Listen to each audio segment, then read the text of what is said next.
Good morning, Moravi Abotai Be'ez Hashem. Mincha is going to be 6:40 and Selichot at 6 o'clock. Please be prompt and on time. The question, if a child who's small, who doesn't have to keep halachot of Muktze, 2 years old, 1.5 years old, he's carrying something that is Muktze, he's holding on to something Muktze, like a rock. Let's say, for example, he's holding a stone, and now the father or the mother wants to pick up the child, because the child maybe is asking to be picked up. Is it mutar for a parent to pick up a child when the child is the one that's holding Muktze? Do we say it's as if the parent is now holding Muktze or not?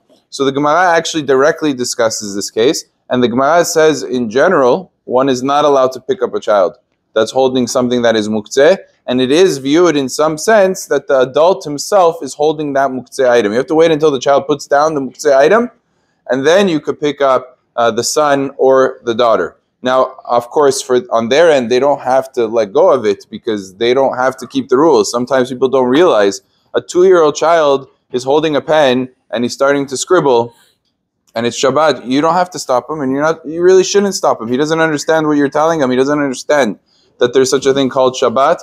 You let him do his thing. If he's 3, if he's 4, and he's already understanding there's such the basic idea of Shabbat, then you have to already start telling him, it's Shabbat, we don't do this, and you start explaining the concept. A 2-year-old child does not really understand it unless he's very, very sharp in general. Unique situations, it could be already from the age of 2. But either way, the child is holding on to an item that is Muktze, then you have to wait and not pick him up until he lets go of that Muktze item. The Gemara does say one exception, alav, which the Gemara interprets when the child is crying for his mom.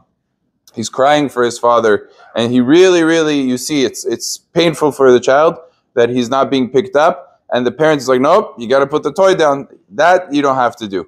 When the child is very much in pain, he's hurt, or he really wants to be picked up to a point where he's crying and he's sort of like throwing a tantrum type, then already the Gemara says, and in that case, you're allowed to pick up the child, even though he's holding an item that is Muktze. Just parenthetically, it's not similar to what we discussed yesterday. Yesterday, we were talking about a child holding money, and you're holding his hand. You're not picking him up, you're holding his hand. And there, because money is valuable and you're walking down the street, there was a concern that you might come to pick up that money, and then you would violate Muktze. Here, it's a completely different circumstance, as is explained. Baruch Adonai le'olam, amen ve'amen.